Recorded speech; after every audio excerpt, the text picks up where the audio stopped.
Beshra and I kept watch all night. We didn't have a fire as to avoid unwanted attention. I had never seen such darkness.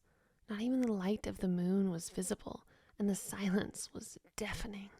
As we began to see beams of light show through the canopy, we woke the others, if they were sleeping at all. The birds and small creatures that occupied the trees began their usual chatter.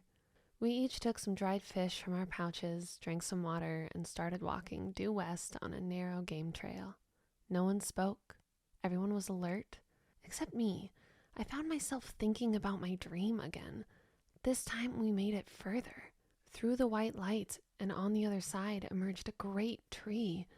I thought perhaps it could be Yggdrasil, but it was an oak tree, not an ash tree. We just walked, stopping every once in a while to rest a bit. I wasn't exactly sure what time of day it was. Under the canopy it was cool and pleasant. As the day went on, fewer birds and small creatures were chattering.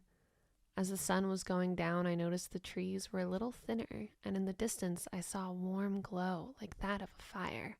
I also heard the chattering of voices and even some laughter. We broke through the trees to see a small building. There was a warm glow coming from the inside.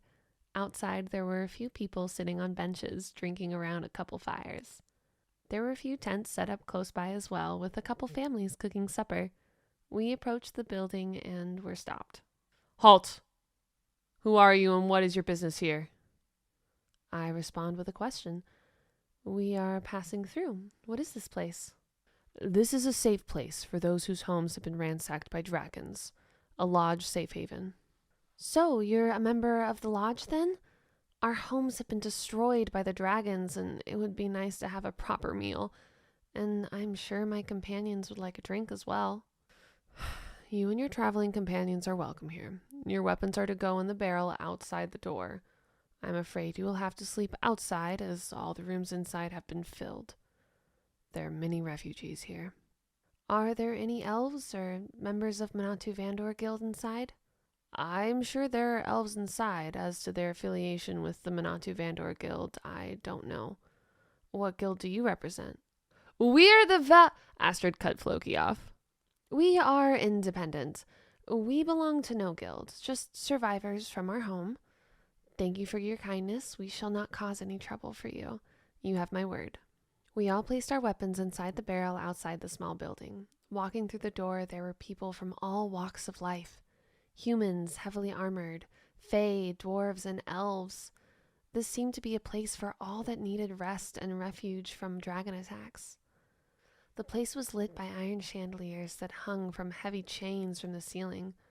There was a small set of stairs that led to rooms up top, a bar at the back for which Floki, Beshra, and Torek made a beeline towards.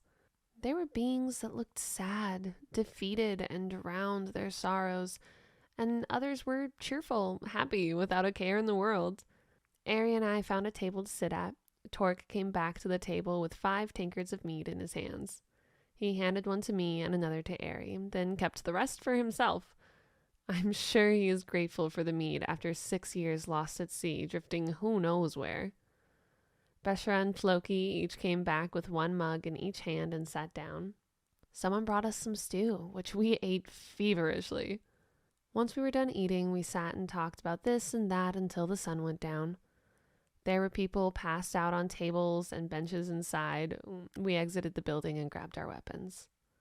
The same lodge guard that was there when we arrived was still there now, only their face was flush as if they had been drinking. We set up a small camp and lit a fire and rolled out our blankets around the fire. As I was making my bed, I turned to everyone and whispered, "This is a lodge location. They're not exactly our allies, so we need to keep a low profile. I'd like to stay a couple days and see what I can learn about where the library is, but please be discreet. Tell no one what your guild or your name for that matter. I'm not sure who is friend or foe here, so let's err on the side of caution." We were all able to sleep through the night. It was almost comforting to have someone else keeping watch. "Hello, old friend," he said to me.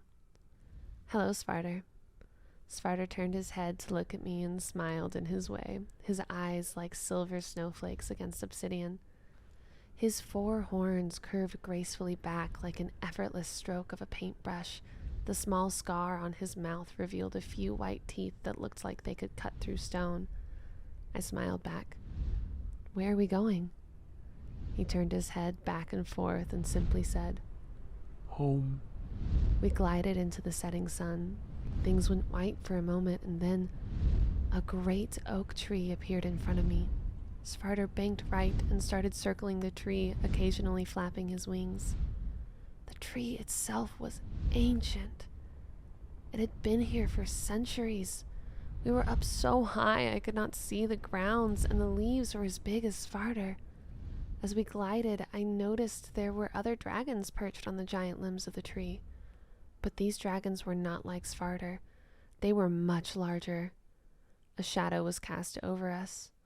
When I looked up, I saw the belly of the largest red dragon I had ever seen. Svarter shifted, gliding to a landing on one of the massive branches. I climbed down off his back and walked around to face him. He stooped down to be eye level. I looked at him for a moment, stroked the top of his nose, and hugged his snout. He let out a little purr.